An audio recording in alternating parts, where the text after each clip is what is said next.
Breaking news coming into the situation right now. President Trump is announcing that he's extending the tariff deadline for Mexico for another 90 days. President Trump announced a tariff extension for Mexico this morning. Mexican President Claudia Shinebomb is celebrating this as a win for her country. President Donald Trump just said the U.S. has not necessarily been focused on this country and trade. Also, he says the United States may not reach a negotiated trade deal with Canada. North America's trade map is starting to shift, and not quietly. Canada and Mexico are working on something that could shake up the entire system, a direct trade route between them that completely skips over the U.S. For years, most of their goods pass through American ports. Now they're planning to move over $100 billion worth of steel, cars, and more without involving Washington at all. It's a bold answer to Trump's steep new tariffs, and it's got people in places like Detroit paying close attention. If this plan takes off, it could pull the rug out from under a trade system the U.S. has led for decades. The real question is, how far will this go? For decades, Canada and Mexico remain tightly woven into a U.S.-led supply chain linked by trade deals, land routes, and shared interests, but never fully independent from the logistical grip of Washington. The system worked in favor of the U.S., which held control over key crossing storage hubs and customs points. But a single policy shift has triggered a new direction in the region's economic path. When President Trump imposed a sweeping 30% tariff on steel and auto parts, the move sent shockwaves through both Ottawa and Mexico City. What started as frustration behind closed doors soon turned into something far more consequential: a plan to build an entirely new trade corridor that cuts the United States out altogether. So, this emerging system, known as the Northern Corridor Free Trade Series, is being designed to operate outside of American reach. Rail lines, cargo routes, and advanced digital customs platforms are being laid out with one goal in mind: to move billions of dollars in goods between Canada and Mexico without touching United States soil. Mexican lithium battery components and auto parts are already being routed north through a web of railways and seal links that, bypass Texas entirely. In the opposite direction, Canada is preparing to send steel, nickel, and lumber south without crossing the American heartland. Every shipment that avoids U.S. entry points strips away more than cargo. It chips away at a system that has until now placed the U.S. at the center of continental trade. The numbers paint a clear picture.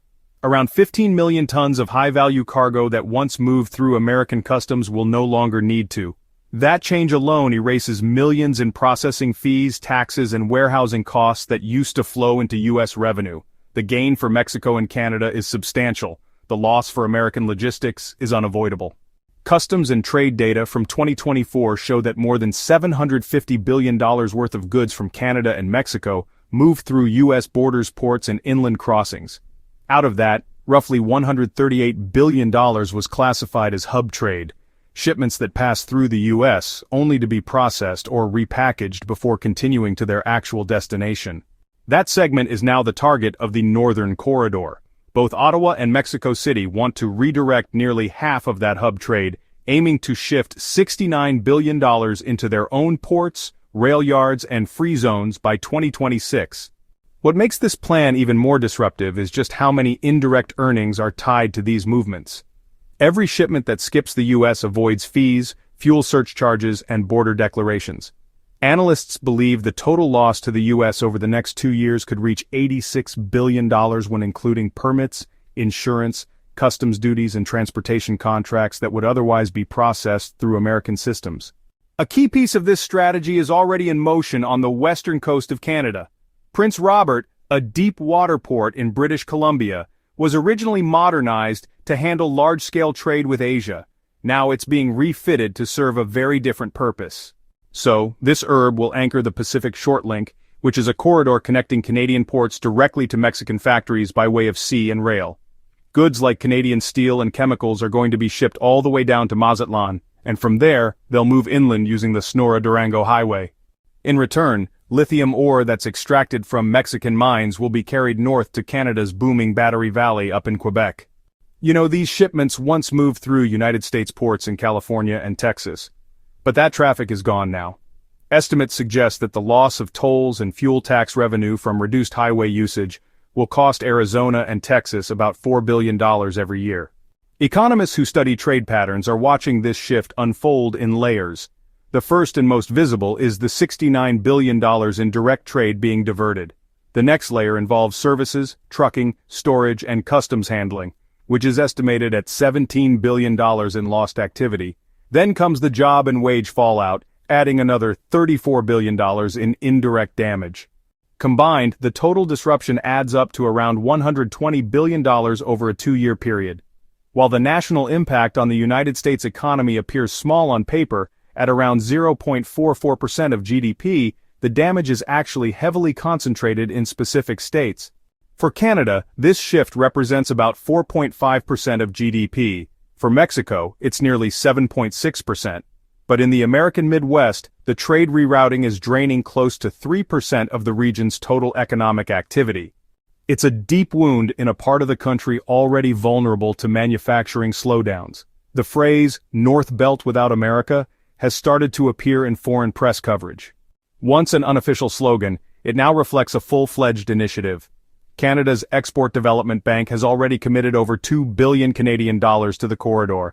Mexico's Banker X is investing more than 27 billion pesos. The groundwork is locked in, rail lines are moving, warehouses are filling, digital customs links are alive.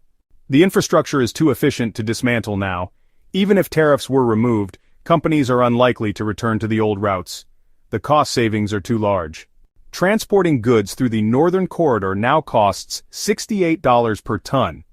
Moving that same cargo through the U.S. runs $12 per ton.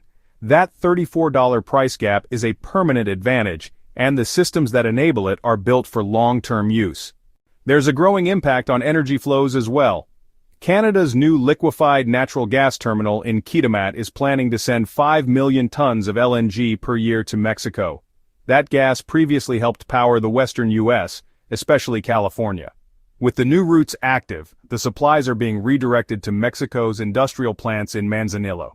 As a result, California's wholesale electricity costs are projected to rise by $4 per megawatt hour. That increase could push consumer power bills up by over $3 billion annually. So the entire system is being, rewired quietly but quickly, and by September the Canada-Mexico partnership will be formalized. From that point forward, the cumulative 5-year loss for the United States is expected to hit $245 billion. That number, honestly, surpasses the total gains made during the first 4 years of NAFTA.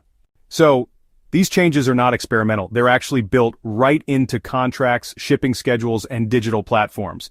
The flow of goods is, being locked into patterns that just don't include U.S. checkpoints anymore. Canada and Mexico are, creating a self-contained trade loop with lithium steel and clean energy. This forms the foundation of a green supply chain that meets international standards. This gives the corridor a powerful edge in dealing with Europe, where carbon taxes on dirty goods are about to get a lot tighter. If those rules are enacted before the end of the year, the northern corridor could actually double in volume, pulling even more trade away from U.S. ports. This shift is as much about power as it is about economics. Control over trade lanes means control over policy, prices, and access. The United States, once at the center of that control, is being pushed to the sidelines. Even if Washington tries to reverse the damage, the challenge will be enormous. And honestly, supply chains have been reoriented. Costs are lower, delays are shorter, and technology has removed the need for multiple approvals. Risk is down. Shipping companies are actually calling the corridor a risk-free lane. There's a title that really reflects the growing confidence in this new system. Each new contract signed between Canada and Mexico, it just reinforces this direction. American logistics infrastructure is being left out of the loop entirely. Highways, storage networks, and ports that once bustled with North American cargo are, slowly being written out of the future. So the next few months are critical. If early trade data supports the projections, both governments are expected to pass binding legislation to solidify the corridor permanently. Once that happens, returning to a U.S.-centric trade model would be almost impossible. A trade war meant to protect American industry has instead carved out a new route, one that links its neighbors more closely than ever, but leaves the United States behind. The real question now is how Washington responds. Will Trump try to turn the tide with a hardline move of his own? This power shift is still unfolding, and honestly, the next chapter could change everything. Where do you think the U.S. goes from here? Let us know in the comments.